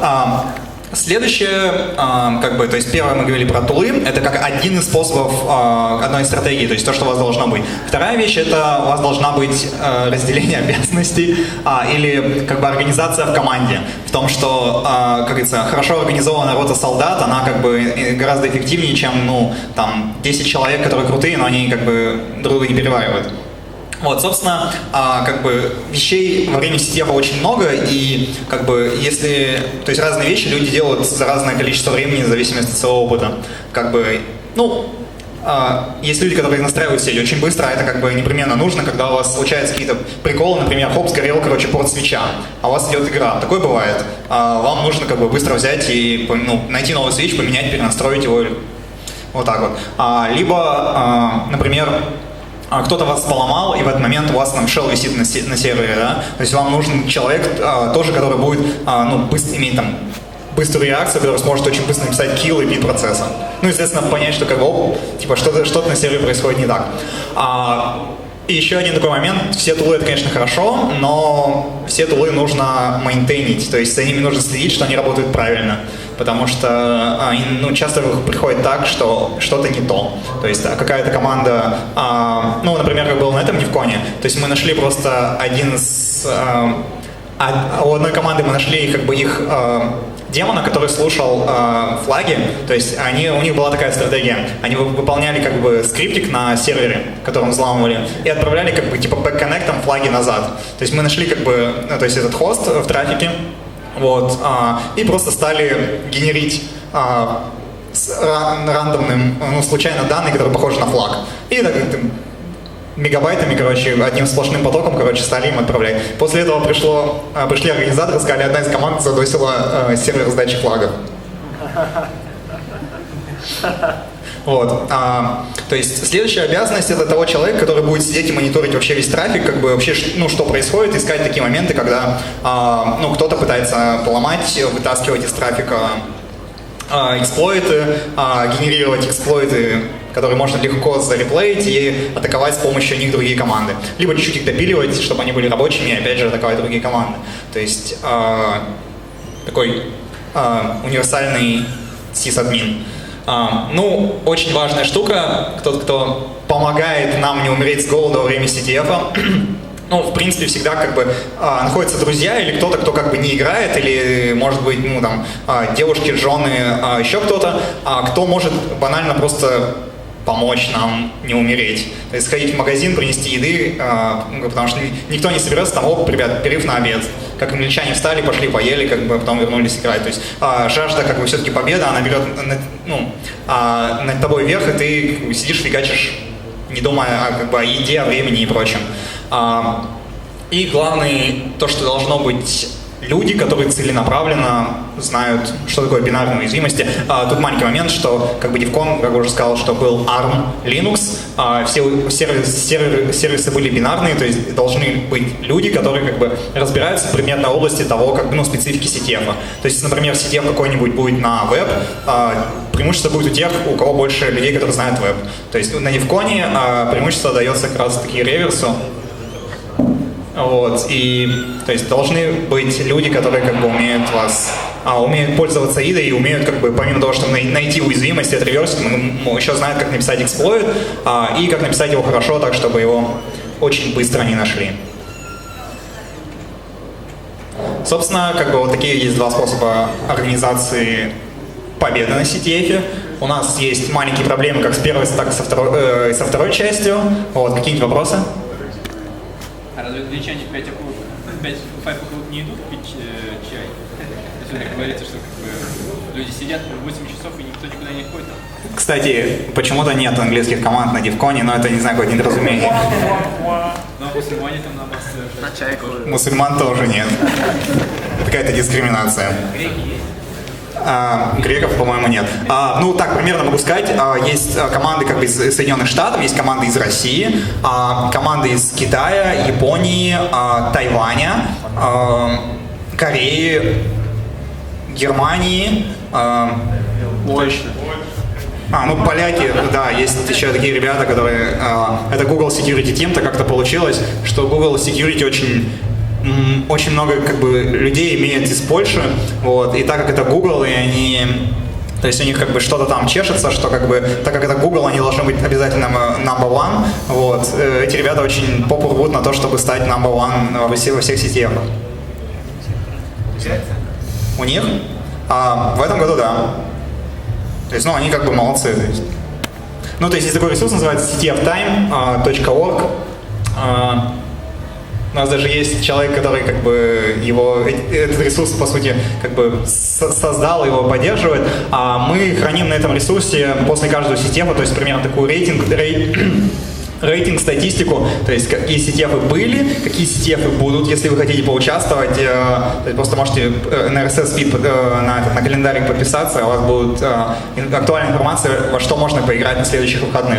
Как правило, каждые выходные что-то происходит. Вот, и там тоже есть рейтинг команд. То есть на первом месте команда как раз таки из Google. На втором месте ребята, которые выигрывают DevCon второй год подряд. Ну, это в этом году. То есть в том году было другое.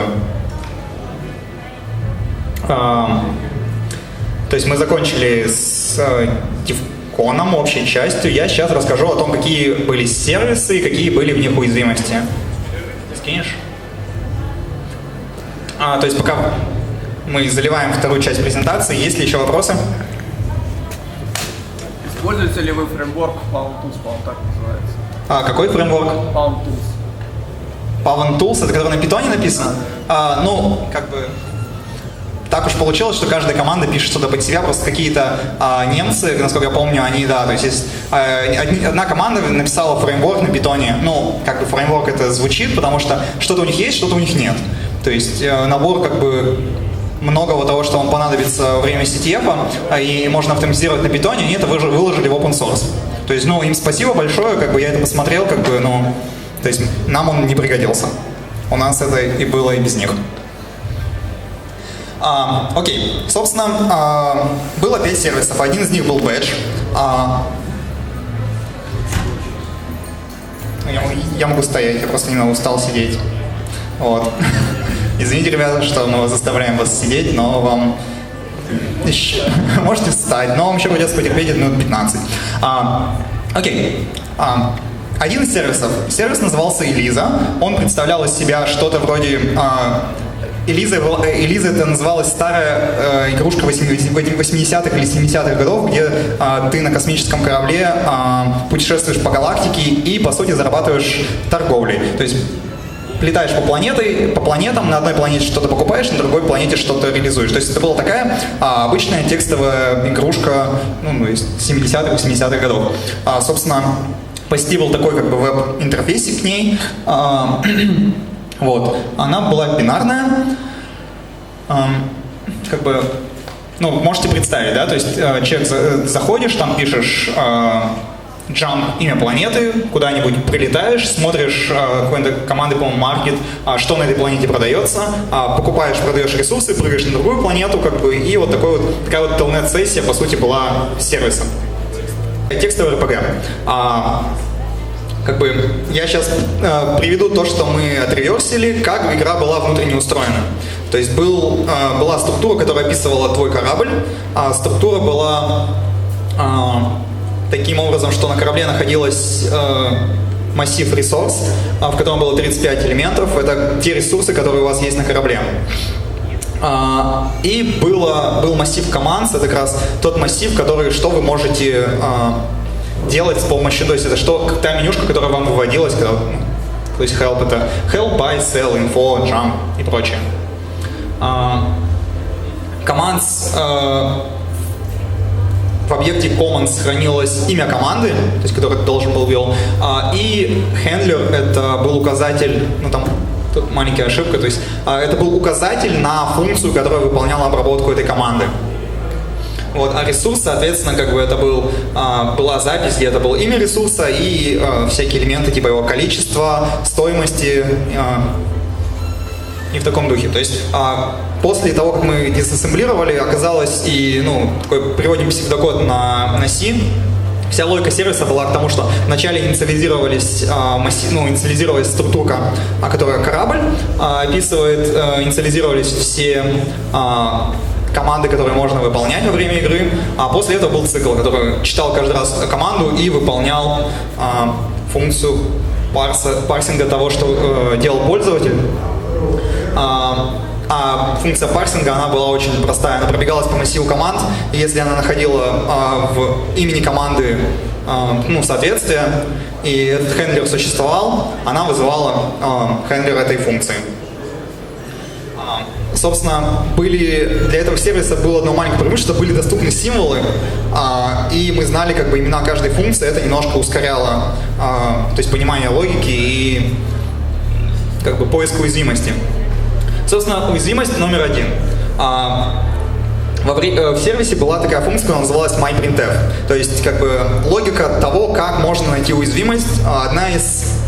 Первое — это какие-то очень классические вещи, как, например, строкат, что-нибудь, ну, в таком духе, то есть, или формат string, когда есть там printf, и во время в его формат передается как бы строчка пользователя. То есть какие-то такие очень стандартные вещи, как бы, которые можно сразу заметить. Либо, например, какие-то вещи, которые есть в стандартной библиотеке C, но они почему-то зачем-то реализованы в сервисе как бы вторично разработчиками. То есть, окей, всегда, если кто-то пытался изобрести велосипед, поверьте, по личному опыту, 99% в этом велосипеде одно из колес можно оторвать очень даже легко. Вот. Собственно, была функция myPrintf, в которой было банальное переполнение буфера. И с которой с виду, вот таким беглым взглядом, вроде бы как-то и не казалось, что это было переполнение. То есть был на стеке был массив буф 528 байт.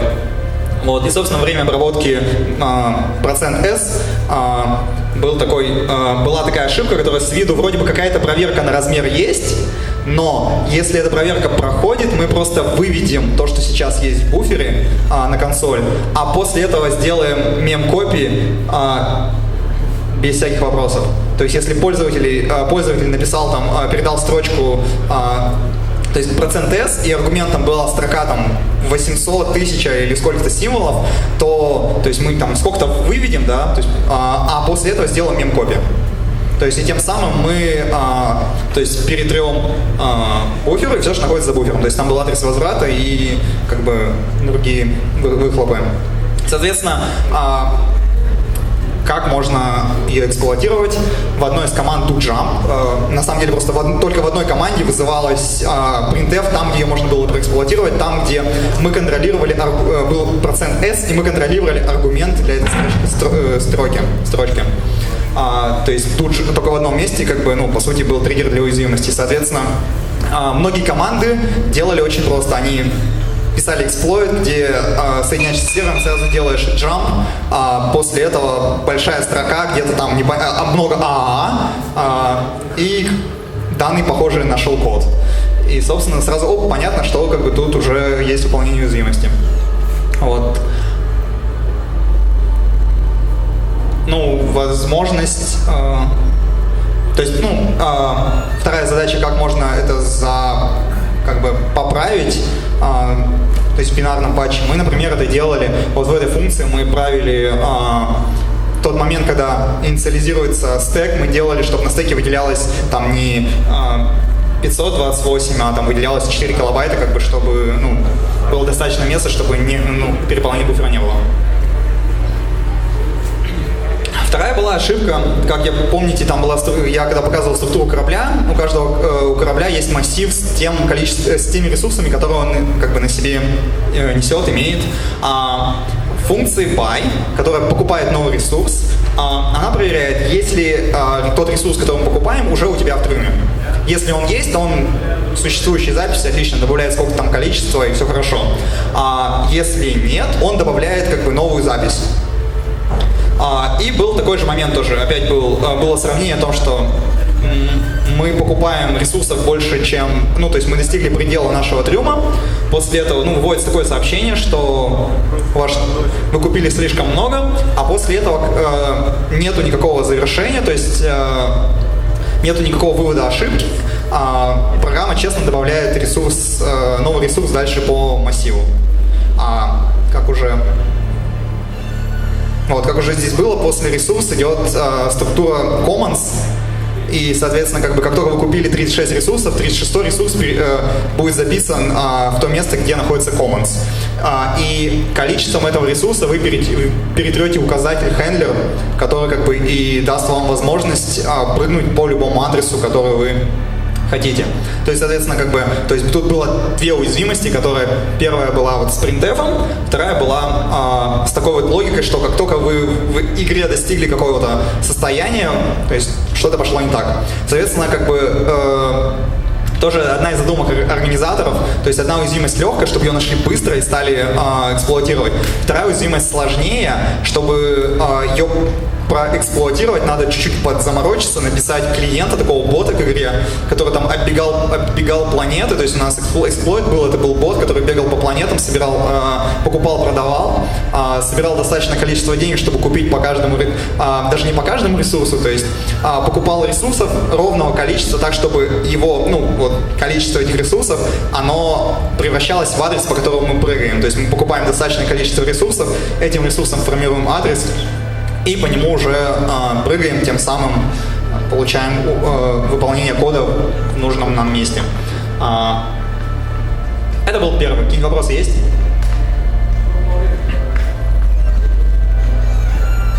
Я скажу так, то есть было, часть эксплойтов мы спалили из трафика, это был такой, экономия времени, то есть кто-то говорит, ребята, у нас есть эксплойт, смотрим, окей, отлично.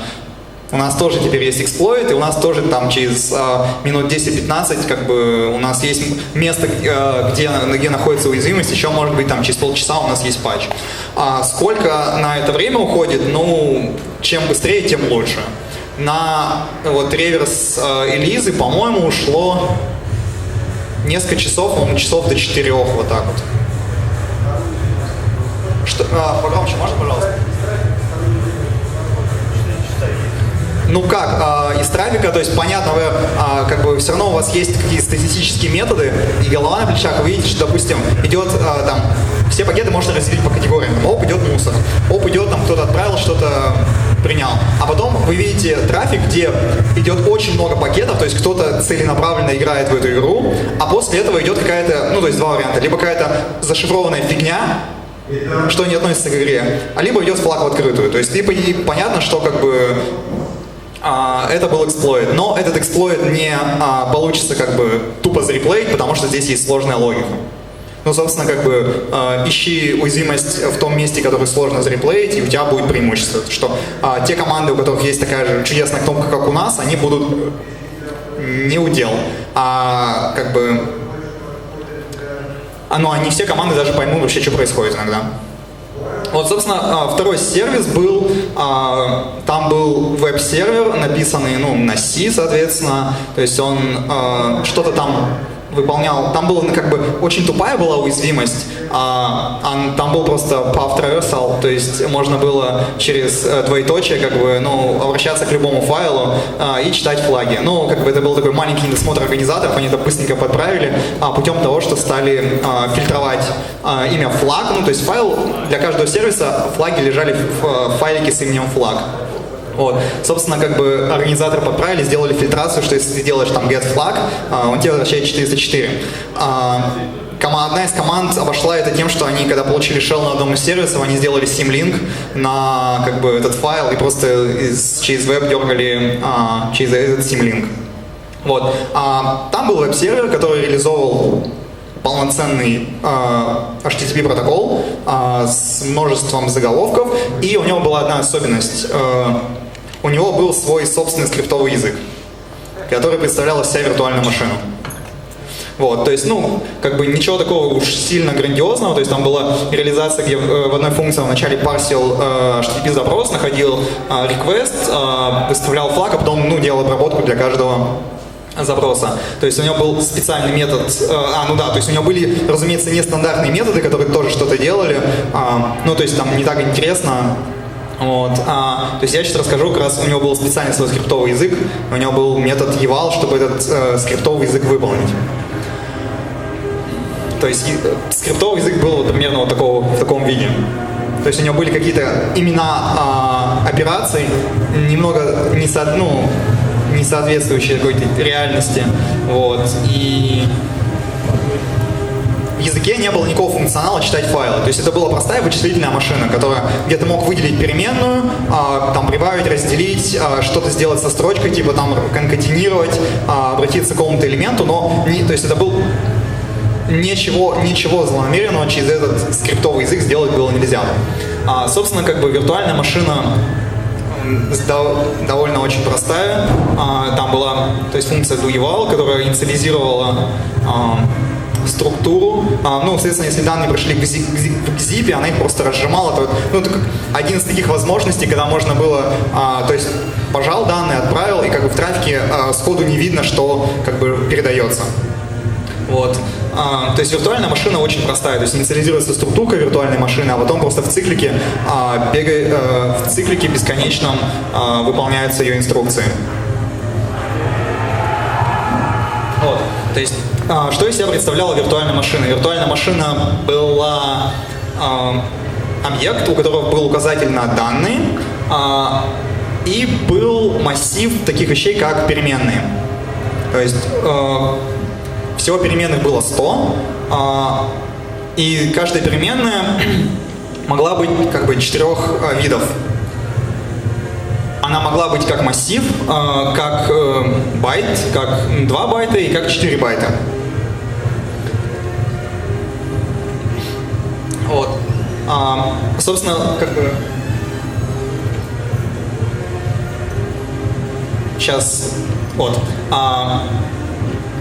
У меня потерялся слайд, к сожалению. То есть там было около 100 100 команд для этой виртуальной, нет, вру, ну, около, короче, 50, может быть, команд для этой виртуальной машины, которая реализовала там арифметику, выделение переменных, какие-то строковые операции, вот. Но главное, была команда, которая выделяла новую переменную и выделяла это на куче. Соответственно, в ней была ошибка в том, что она не проверяла максимальное количество выделенных переменных. То есть, если вы выделили 100 переменных, вы могли после этого выделить 101, 102, 103 и как бы, то есть запись указателя на эту переменную, она была бы уже за пределы вашей структуры виртуальной машины. Собственно, что было?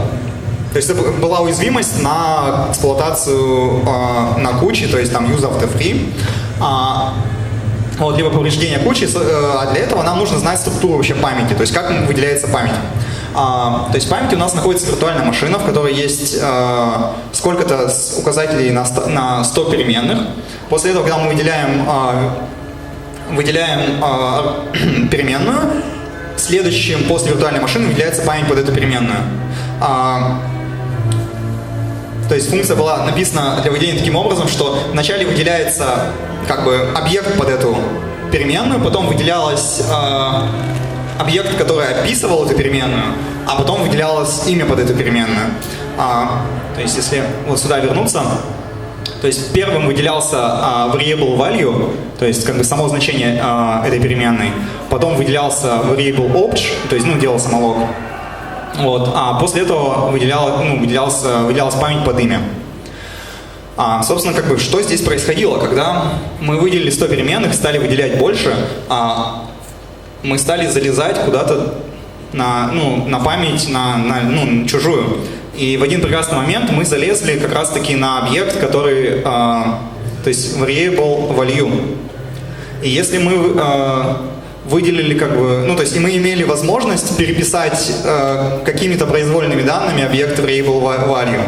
А variable value, как я уже здесь видно, он имеет 4 байта, это длину этого массива, если это массив. Вот. И после этого как бы вот этой длины эти данные, которые этот массив содержит. Собственно, такой вопрос, что произойдет, если мы вот перетрем длину этого объекта? Кто-нибудь вообще понимает, о чем я говорю? Что-то пойдет не так. Что именно пойдет не так? Собственно, когда мы пойдем переписывать память за пределами нашей структуры, мы рано или поздно найдем, перепишем какой-то другой объект. И так как мы знаем, какой объект мы перепишем, что в этом объекте находится, мы чудесным образом перепишем длину variable, то есть мы перепишем длину переменной, и мы ее укажем какое-то большое значение. И после этого мы сможем адресовать очень большой кусок памяти за пределами этой переменной. То есть мы можем после этого как бы читать все, что у нас находится в куче. Потому что мы перетрем длину значением указателя. Указатель, как правило, довольно большой. То есть прочитать всю кучу нам хватит возможности. А дальше такой момент, что как только мы можем адресовать через эту переменную любой большой кусок памяти на куче, мы через команды виртуальной машины, которые как бы есть там прибавить, разделить, и в том числе как бы есть операции со строчками, то есть там сделай мне конкатенацию строк или дай мне подмассив этой строки. То есть мы можем переписывать любую память на куче и любые объекты, которые там находятся. Следующий, который объект там лежит, это variable object, который описывает эту переменную, в котором есть указатель на его имя, указатель на его value и тип этой переменной. Соответственно, мы можем его переписать. И что же мы можем сделать? Мы можем переписать его в value, то есть то место, откуда как бы брать данные этого объекта, на любое произвольное значение. То есть и мы можем переписать его на год. И после этого получить возможность читать, писать год функций, год программы, как мы хотим. Кто знает, что здесь происходит? Поднимите руку, кто знает, что такое год. Давайте так. Кто знает, что такое просто импортирование функций, но в винде DLL-ки? Слышали, да? Ну вот, блин, да, код то же самое, таблица импорта. Да, то есть таким чудесным образом мы можем, если мы поправим указатель на поправим указатель на таблицу импорта, мы получим возможность через легальные операции виртуальной машины писать в таблицу импорта и исправлять имена функций, которые там находятся. Собственно, как бы мы знаем, у нас есть libc, у нас есть рандомизация адресного пространства, и мы не знаем на самом деле, где находится у нас libc. То есть мы не знаем, где у нас находится, допустим, функция system или какая-то другая функция, но мы знаем, то есть у нас есть как бы значение гота текущее, и у нас есть полноценная виртуальная машина, которая может делать такие вещи, как сложение. И мы можем сделать такой хитрый трюк, мы правим тип этой переменной как dword и прибавляем к этому значению разницу как раз-таки офсетов между функцией, куда вот, указывает, на то место в таблице импорта, которое вот, как бы мы указываем. Допустим, там нас интересовала, то есть была такая идея подменить функцию strlen, то есть потому что strlen принимает как бы строчку, подменить strlen на функцию system. И после этого, если программа, в таблице импорта, после этого программа, когда вызывала strlen, она каждый раз вызывала вместо этого system с аргументом, который как бы попадал в этот strlen. То есть как бы мы поменяли указатель на value на strlen в таблице импорта, а после этого для этой переменной прибавили ей значение разницу вот между strlen и system. И таким образом у нас переменная, Каждый раз, когда мы считаем длину строки, вместо того, чтобы считать длину, оно выполняется как команда shell. Да, то есть тем самым мы в таблице импорта подменили strlen на system. И после этого strlen превратился в system. Вот, собственно, эксплойт был вот таким вот небольшим скриптиком на вот этом чудесном языке программирования, вот, который на самом деле ничего не делал грандиозного. Он всего лишь выделял 100 переменных, где-то посередине этого выделения, там между 50 и каким-то, делал маленькую магию, то есть он выделял переменные с нужными нам значениями, чтобы, например, нам нужно было знать адрес таблицы импорта, strlen в таблице импорта, и нам нужно было знать разницу между system и strlen в libc. То есть, и как бы этот код, он выделял 100 переменных, делал несколько переменных таких специально для нас с нашими магическими константами, вот, а после этого делал такую страшную вещь, как подменял, то есть мы перетерли длину, как я уже сказал, мы перетерли длину одной из переменных, обратились к этой переменной офсету и подменили в объекте другой переменной, sorry за такое масло масляное, вот, подменили то, куда она указывает. А после этого сделали несколько хитрых операций, то есть сложение с этой переменной, прибавили, которую мы подменили, прибавили магическую константу, и у нас strlen стал системом. То есть, все. А после этого отправили туда строчку cut flag. Собственно, я думаю, мы и так уже очень много времени на это потратили. Влад хочет сказать какое-то еще свое заключительное слово. Да, я просто хотел сказать, что спасибо огромное. И смотрите, поскольку уже сколько там времени, наверное, к 11 дело движется, да? Слушайте, давайте попробуем вопросы задавать по пути до метро, чтобы все, кому нужно успеть на последний троллейбус, успели. Вот, так что мы закончили. Спасибо вам огромное. Да, и еще, кстати, играйте в CTF.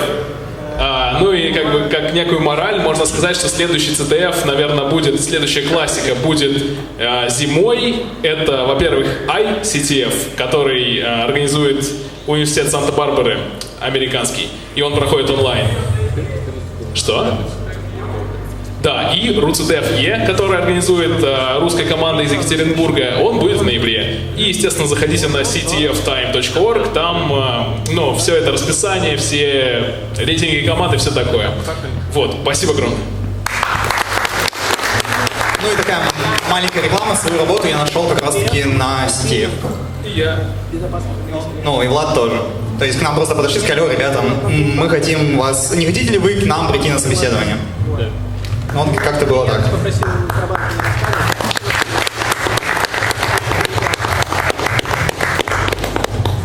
Парни, а вы выберите лучший вопрос?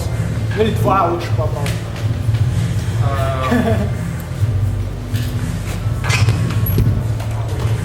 Давайте я вопрос задам. Что такое SLR? Отлично, ты получаешь футболку. Ну, давайте сделаем квиз, что ли. Зачем она появилась?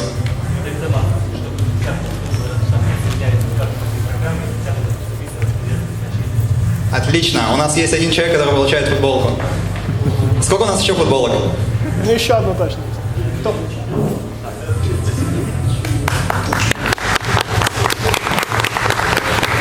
Второй вопрос. Кто убил Кеннеди?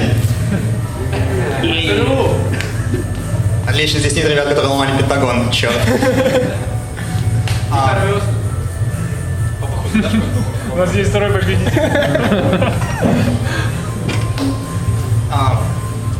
Окей.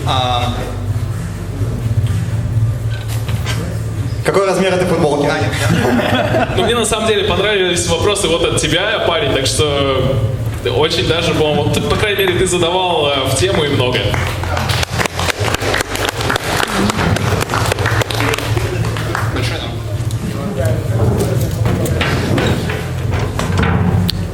Там еще, по идее, по расписанию стоит круглый стол. Но вряд ли. Все желающие круглый стол могут идти по Гитью. Да, да. То есть Так круглый что всем стол по спасибо. Гитью. Кто найдет, как добраться, тот знает.